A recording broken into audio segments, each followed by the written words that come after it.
Good day, everyone, especially to our kind and dynamic professor in this subject, Ma'am Kini B. Colokar. Ma'am, have a pleasant day. So, we are the group 4. By the way, I am Shelmiel Yaban Katubig. I am one reporter of this group. So, in this group, we've discussed about the Republic Act 8044, Republic Act 8370, Republic Act 8980, and last Republic Act 9231. And this is my co-reporters. Good day, ma'am. Good day, classmates. Today, I am going to discuss what is Republic Act 8370, otherwise known as Children's Television Act of 1997. So, this act shall be known as the Children's Television Act of 1997. The state recognized the vital role of the youth of nation building and shall promote and protect their physical, moral, spiritual, intellectual, and social well-being by enhancing their overall development, taking into account sectoral needs and conditions in the development of educational, cultural, recreational policies and programs addressed to them. So, inaatas ng Children Television Act na sa bawat broadcast television station na magpapalabas ng programang particular ay dapat may maihatid at maibigay na sa edukasyon at edukasyon at kaalaman sa mga nanonood, lalong-lalo na sa mga kabataan na nanonood ng mga programa na ipinapalabas nila. And this act is primarily mandated yun siya because it promote and encourage the productions and broadcast of children's television program. So, mao ni siya ang Children's Television Act para sa mga bata ang kanabitang mahilig mo lang og mga palabas, dapat ikuan jud og unsa moy kanabitang suit sa ilahang mga edad og na sila ma-learn ang mga programs mao gyud ang angay nilang programa, mao gyud ang dapat nilang panglantawon. So, likewise, the state the importance and impact of broadcast media, particularly television programs, on the value formation and intellectual development of children and must take steps to support and protect children's interests by providing television programs that reflect their needs, concerns, and interests without exploiting them. The Council Secretariat. This council shall to be headed by an executive director and with not more than 20 personnel as may be determined by the council. It shall determine the secretariat's staffing pattern, determine the qualifications, duties, and responsibilities and functions as well.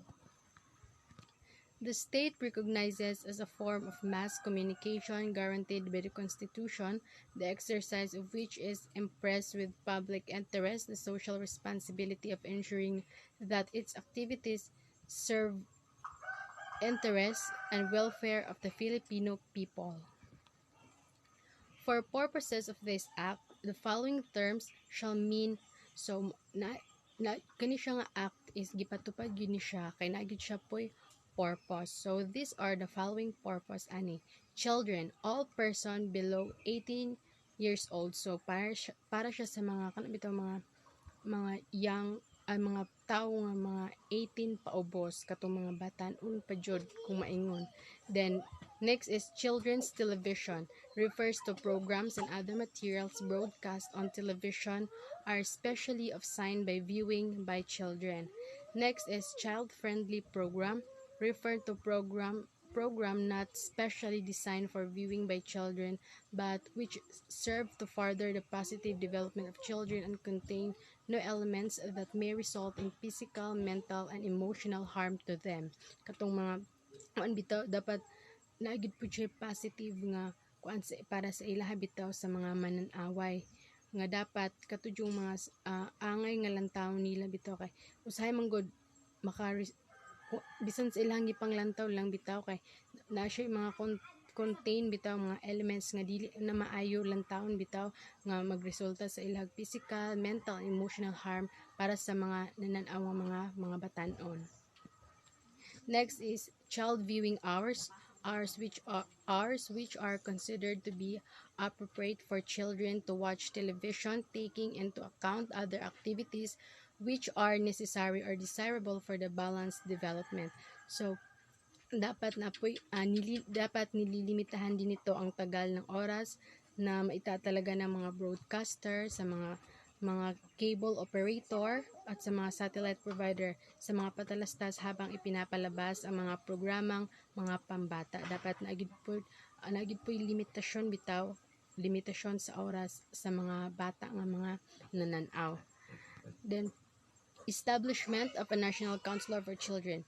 There is hereby established a National Council for Children's Television, NCCT, herein after referred to as Council, which shall be attached to the office of the President for purposes of administrative supervision. The Advisory Committee and its composition. There is hereby constituted an advisory committee which shall assist the Council in the formulation of national policies pertaining to children's program and its implementation. The Council and the advisory committees shall meet at least once every quarter of. My task for today is to discuss the Republic Act 8980. What is Republic Act 8980?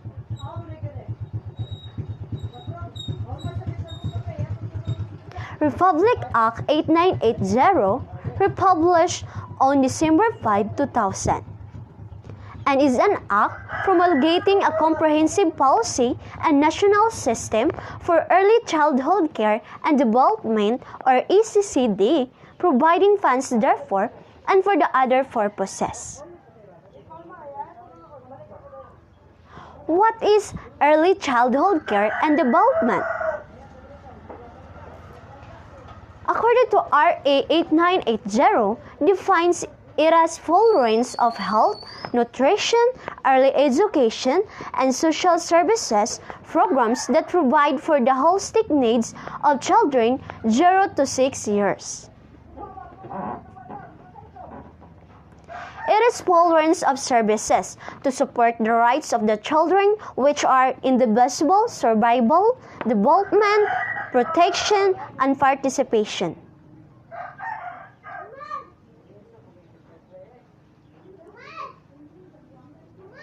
And also, nutrition intervention at 0 to 6 years old significantly improve the psychosocial development and physical growth, which is their basic needs like food, water, shelter, clothing, and etc. Combined intervention to improve both physical and psychological development have greater impact than either or alone.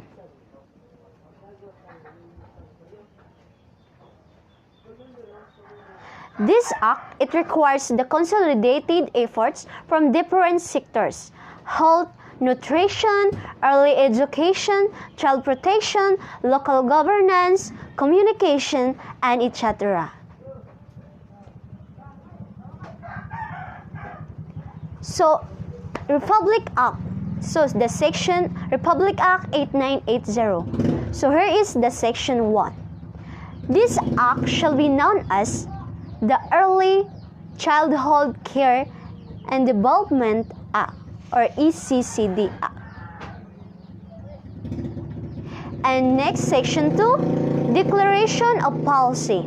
It is hereby declared the policy of the state to promote the rights of the children to survival, development, and special protection with full recognition of the nature of the childhood and its special needs, and to support roles and as primary caregivers and as their children's first teacher.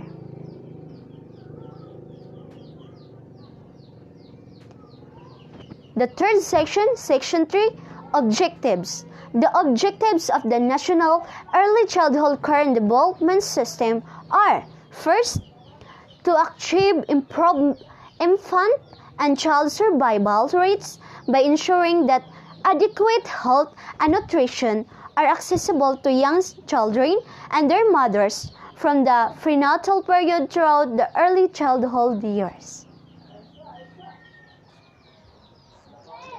And the second is to enhance the physical, emotional, cognitive, psychological, spiritual, and language development of young children. And the third is to enhance the role of parents and other caregivers as the primary caregivers and educators of their children from birth onwards. So, the parents is the first teacher of their children to teach us.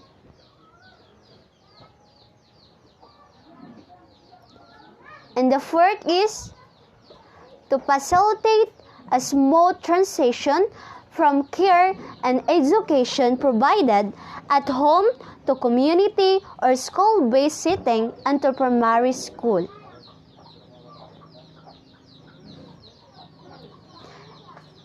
And then the fifth is to enhance the capabilities of service provided and their supervisors to comply with quality standards for various early childhood care and development programs.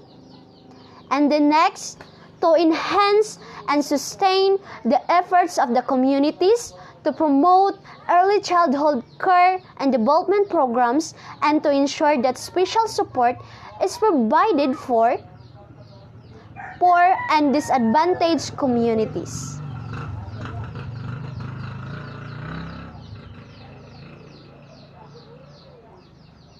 And then next, to establish an efficient system for early identification, prevention, referral, and interventions for the development disorders and disabilities in early childhood, and also to improve the quality standards of public and private early childhood care and development programs through but not limited to a registration and credential system for early childhood service providers.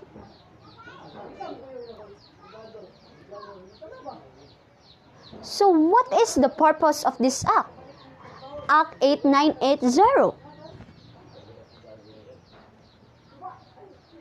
So in section 4, the purpose of this act. So the purpose is first, early childhood care and development or ECCD system refers to the tolerance of health, nutrition, early education, and social services programs that provide for the basic holistic needs of young children from birth to age 6 to promote their optimum growth and development. And the second is, the programs include center-based programs such as the daycare services established under Republic Act No. 6972, public and private preschools, kindergarten or school-based programs, community or church-based early childhood education programs initiated by non-government organizations or people's organizations, workplace-related child care and education program or child-minding centers, health centers, and stations. And second is home-based programs such as the neighborhood-based playgroups, family daycare programs, parent education, and home visiting programs.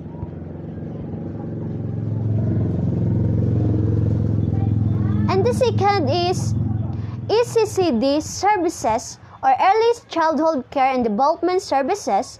Providers include the various professionals, paraprofessionals, and volunteer caregivers who are directly responsible for the care and education of young children through the various center and home-based programs.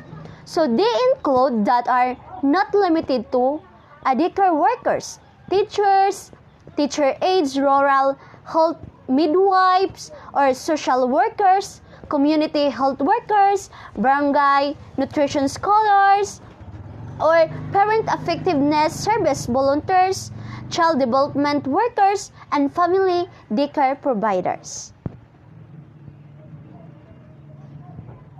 And the third is early childhood care development curriculum refers to the age-appropriate and developmentally appropriate educational objectives, program of activities, organized learning experiences, and recommended learning materials for children that are implemented by service providers through center and home-based programs.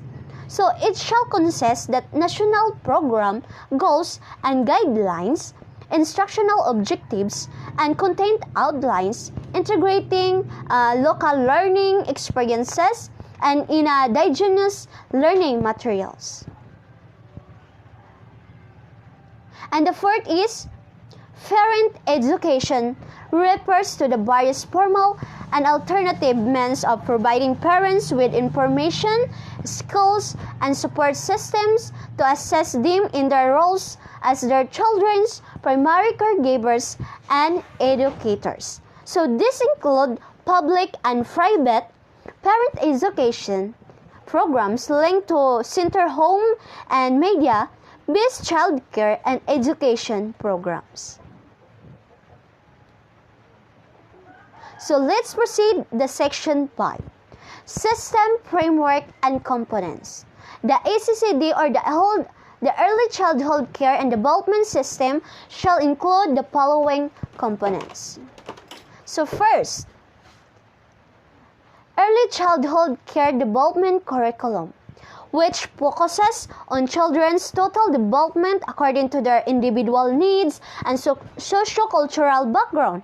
It shall promote the delivery of the complementary and integrative services for healthcare, nutrition, early childhood education, sanitations, and cultural activities. So, it shall use the child-first language as the medium of instructions. And the second is parent education and involvement, advocacy, and mobilization of communities, which harness and development parents' strength as a providers of early childhood care and development at home and active partners or other stakeholders, advocates for community concerns that affects children and pillars of support for local and national early childhood care and development programs through community organization efforts. So, the parents is the first teacher to teach and to support their children as long as to have supports their children in order to have an education or parent education.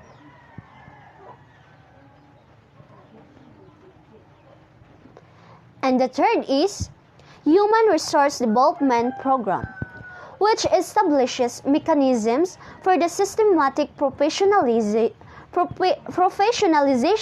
of early childhood care and development service providers through enrollment in educational programs in site-based or distance educational mode, through pre-service or in-service training, including continuing education programs, whereby a registration and credential system shall be developed in the early childhood care and development system. So, it should encourage the active involvement and build up abilities of service providers, parents, and local government officials to sustain the program, and it shall be guided by the principles of centralization as stipulated in the Local Government Act of 1991. And the fourth is Early Childhood Care and Development Management, which focuses on a continuing process of planning, implementation, supervision, financial management, monitoring, evaluation, and reporting. And the last is Quality Standards and Accreditation. so which ensures that each component in the ACCD or Early Childhood Care and Development System complies with the national quality standards to be established by the National Early Childhood Care and Development Coordinating Council as provided for under Section 8 of this Act linked to an accreditation process. So let's proceed to Section 6. Establishment of Early Childhood Care and Development System. So the National Early Childhood Care Development System shall be established in at least 3 regions each year as may be determined by national coverage over a 5 years period. So in this section, it has 3 regions each year to have a national coverage over 5 years period. And next, the Section 7, implementing arrangement and operational structures. So the implementation of the National Early Childhood Care and Development of System shall be the joint responsibility of the national government agencies, local government units, non-government organizations, and private organizations that are accredited to deliver the services or to provide training and technical assistance.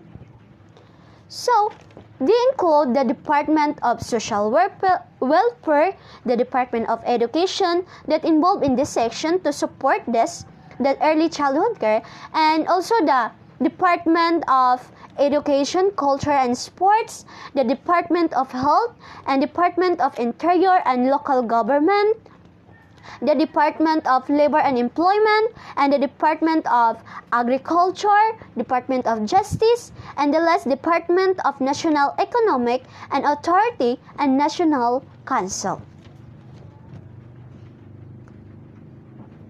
So, first in Section 7, responsibilities of the national government agencies shall be responsible for developing policies and programs. So as what I said in earlier, that it involves, in this section, it involves the responsible to support the early childhood care, the LGU, the Department of Health, Department of Education, Department of Employment, and etc. And the second is responsibilities of local government units. So, the local government units or LGU shall be primarily responsible for, first, implementing the National Early Childhood Care and Development Program by providing basic public early childhood care and development services. Second, supporting the organization of parent cooperatives to initiate the establishment of early childhood care program. And the third is responsibilities of families and communities. So the families and communities shall support the local early childhood care development programs by participating in various projects for the overall development of their children. So, let's proceed to Section 8. Creation of the National Coordinating Council and Coordinating Committees for Early Childhood Care and Development. So, to ensure the sustained interagency and multi-sectoral collaboration from the national, provincial, city, municipal to barangay levels, a National Coordinating Council and provincial, city, municipal and barangay coordinating communities, and etc. So let's proceed.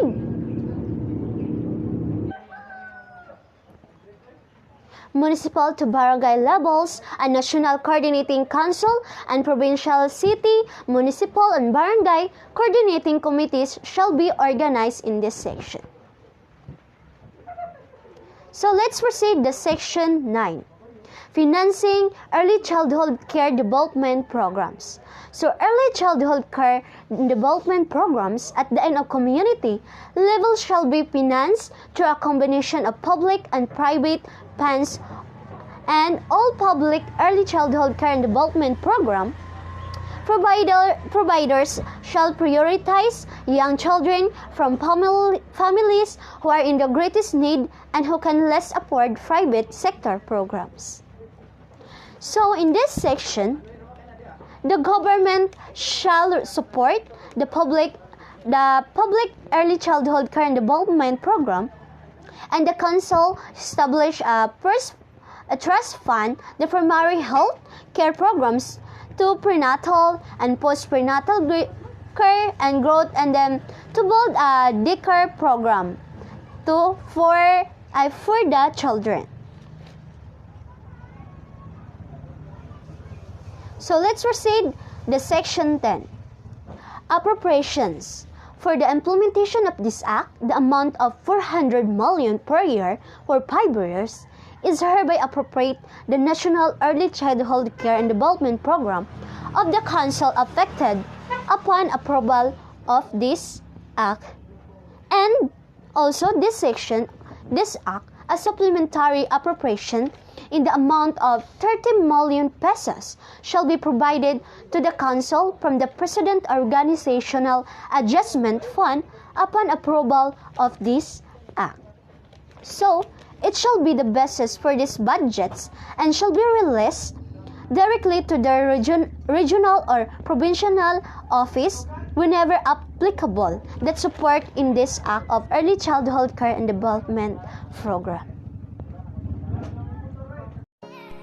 Hi everyone, good day. By the way, I am Elma Mofan Maka, a BSSW2A student. So, I am the third reporter. Then my topic is all about the Republic Act 9231.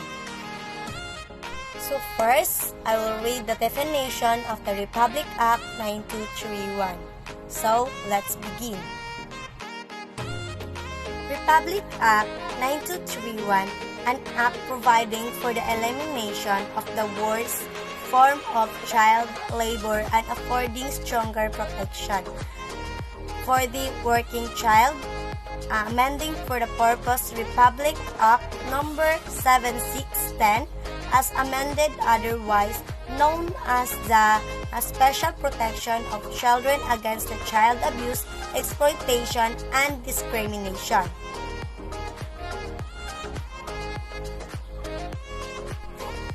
So, Section 1 to Section 2 of Republic Act number 7610 as amended, otherwise known as the Special Protection of Children Against Child Abuse, Exploitation, and Discrimination Act is hereby amended to read as follows.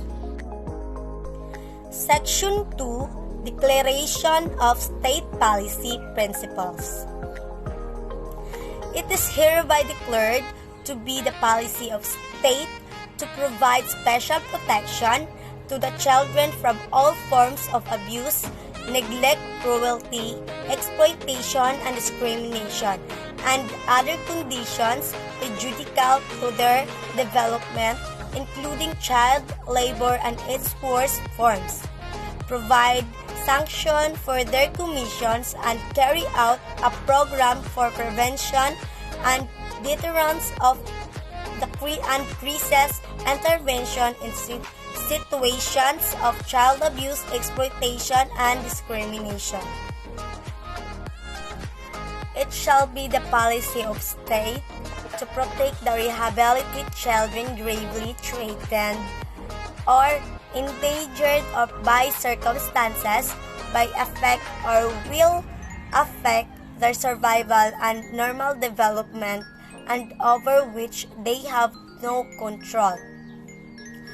The best interest of children shall be the paramount consideration in all actions concerning them, whether undertaken by public or private social welfare institutions, court of laws, administrative authorities, and legislative bodies, consistent with the principle of first call for children as enunciated in the United Nations Conventions on the Right of the Child. Every effort shall be exerted to promote the welfare of children and enhance their opportunities for a use and happy life.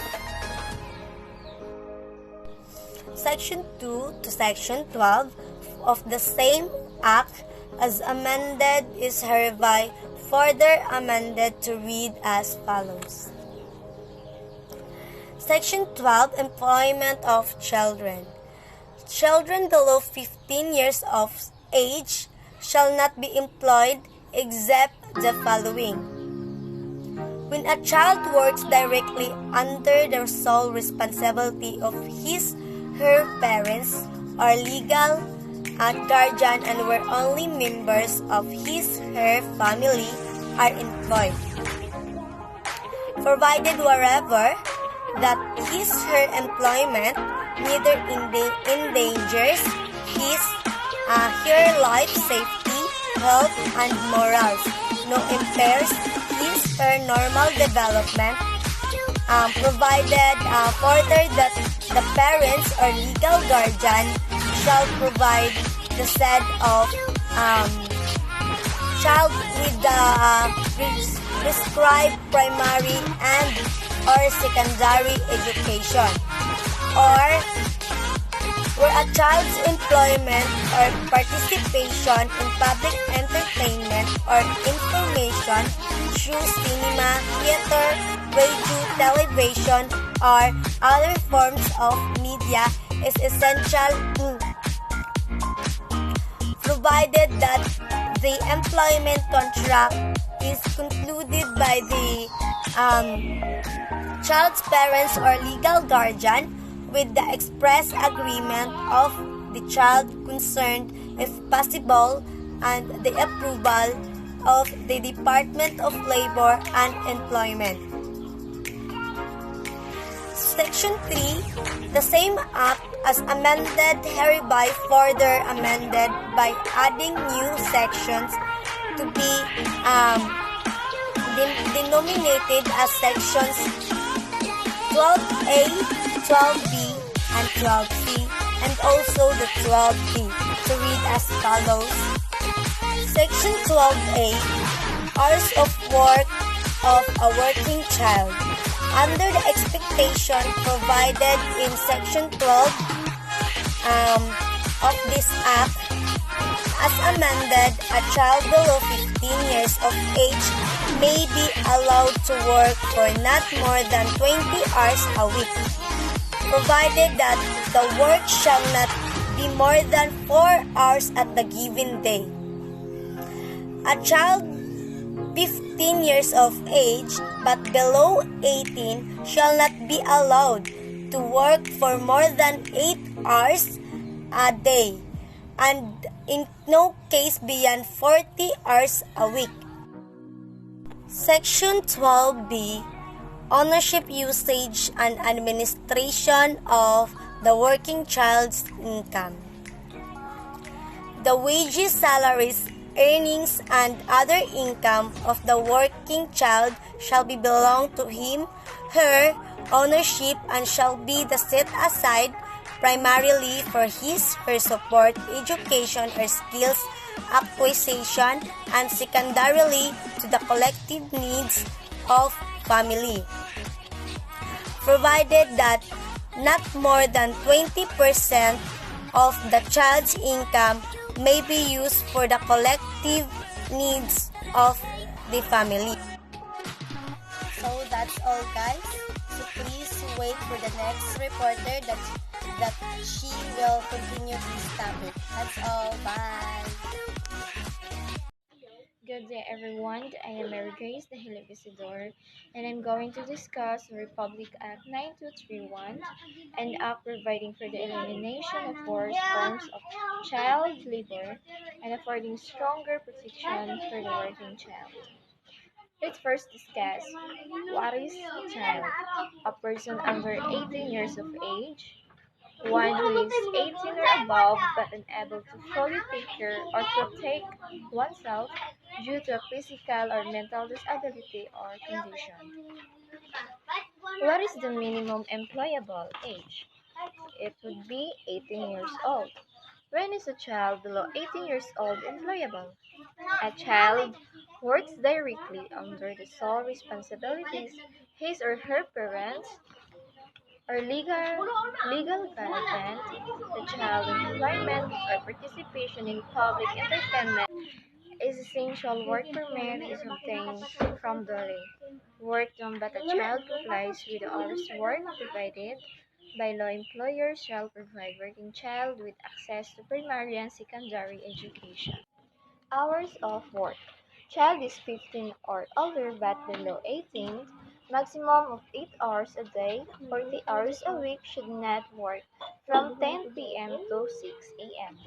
Child below 15, maximum of 4 hours a day, 20 hours a week, should not work from 8 p.m. to 6 a.m.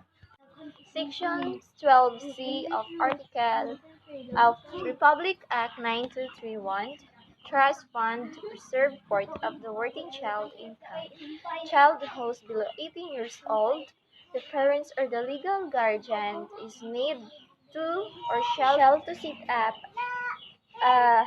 the parents or the legal guardian is need to or shall to set up a trust fund for at least 30% of the earnings of the child, whose wages and salaries from a work and other income amount to at least 200,000 annually. So in this case, mostly naitabo ni siya sa mga artista whose sayo bata pa sila na na sila sa industry. If the child reach 18 years old, he or she are responsible enough to control the trust fund. Section 12B, Prohibition against worst form of child labor. No child shall be engaged in the worst form of child labor.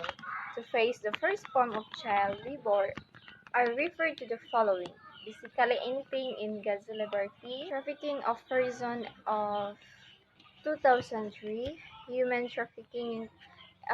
In this section, it's also included illegal or decent activities. Section 13, Access to education and training for working children, which is about access to education and training for working child. So everybody child who's working should engage in studying. Aside from that, the employer must also provide or sustain at least working at training or choral workshop about that, so that they and develop themselves moral and intellectual. And that's all for today's video. Thank you for watching. God bless. Hello everyone, I am Jimar Brigula Vital, a BSSW2A student, and I am now reporting and discussing about the Republic Act 8044. And what is Republic Act 8044 first?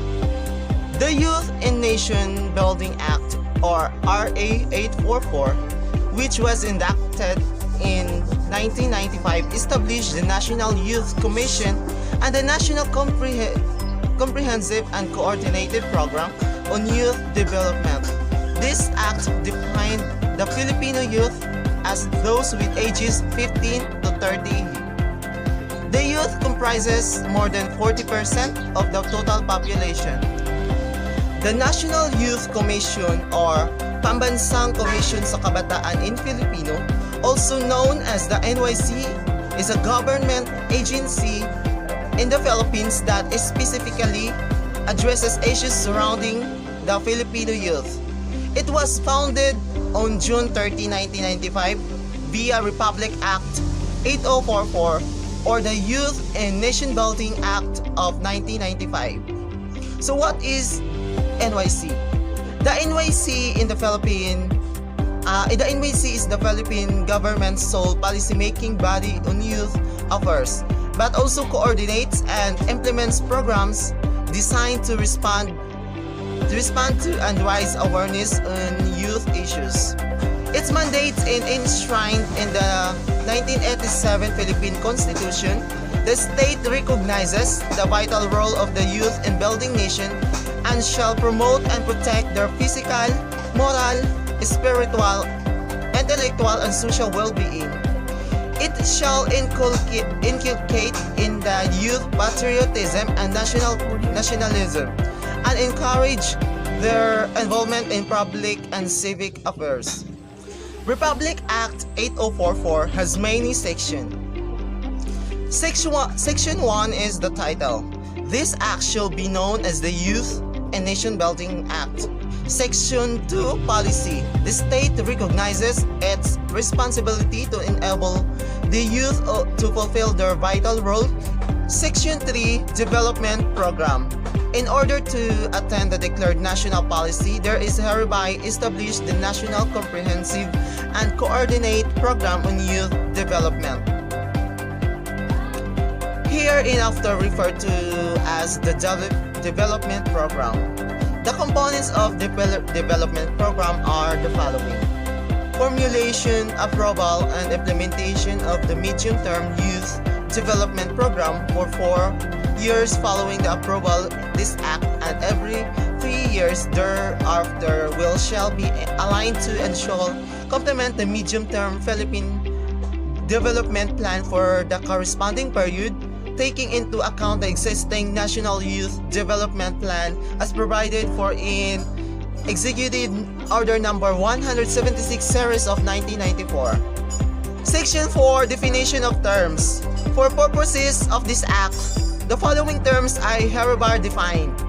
Youth shall refer to those persons whose ages range from 15 to 30 years old.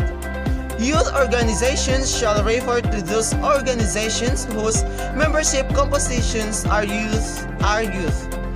Youth serving organizations shall refer to those registered organizations or institutions whose principal programs, projects, and activities are youth-oriented and youth-related. And commission shall refer to the National Youth Commission. Section 5 National Youth Commission. There is hereby created the National Youth Commission, hereinafter referred to as the Commission. It shall be composed of the following: a chairman, 1 commissioner representing Luzon, 1 commissioner representing Visayas, 1 commissioner representing Mindanao, 2 commissioner to be chosen at large, and the President of Pabansang Katipunan ng mga Kasangguniang Kabataan as commissioner, who shall serve in an ex officio capacity repealed by Section 36 of RA 10742. Section 6 Status and nature of the Commission. The Commission shall be independent and autonomous and shall have the same status as that of national government agency attached to the office of the President. Section 7 Qualifications of the Chairman and Commissioners. The Chairman shall not be more than 45 years of age, and the appointed Commissioners no more than 40 years of age. Section 8 Objectives of the Commission. The objectives of the Commission are to provide the leadership in the formulation of policies and in the setting of priorities and direction of all youth promotion and development program and activities. To encourage wide and active participation of the youth in all governmental and non-governmental programs. Section 9 Powers of the Commission. The Commission shall have the following powers: to appoint the officers and other personnel of the Commission and fix their compensation, allowance, and other emoluments subject to the civil service and other existing applicable laws, rules, and regulations. Section 10 Functions of the Commission. The Commission shall have the following functions: to formulate and initiate the national policy or policies on youth, to plan, implement, and oversee a national integrated youth promotion and development program. Section 11 The Secretariat and the Executive Director. The Commission shall organize a secretariat to be headed by an executive director who shall serve as chief operating officer. Section 12 Duties and responsibilities of the secretariat.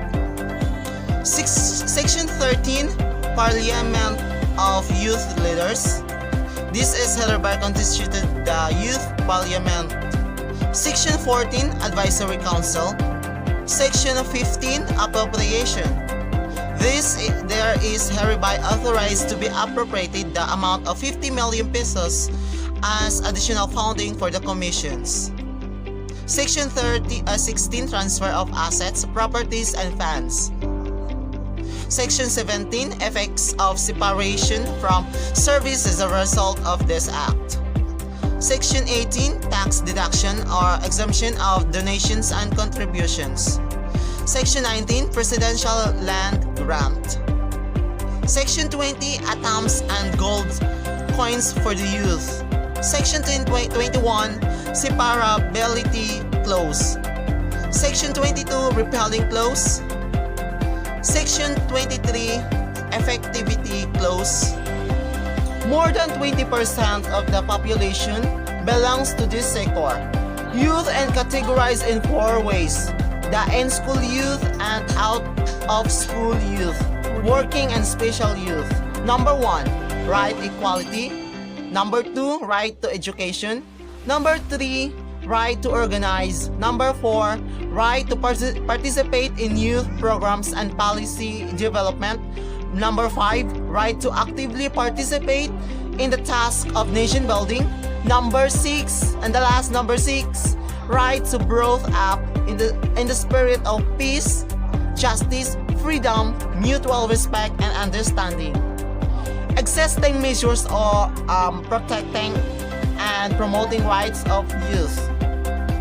Enactment by Congress of laws concerning the protection of youth. Review and amendment of laws concerning the protection of rights of youth. Legislative studies on strategies to increase the youth access to relevant and quality education by way of distance and education and home study program. Creation of new schools and imposition of a higher budgetary priority for education. Drafting and passage of an act which would be an enabling mechanism for the guidelines in the conduct of school rallies and other student mass action, defining the action of laws enforces.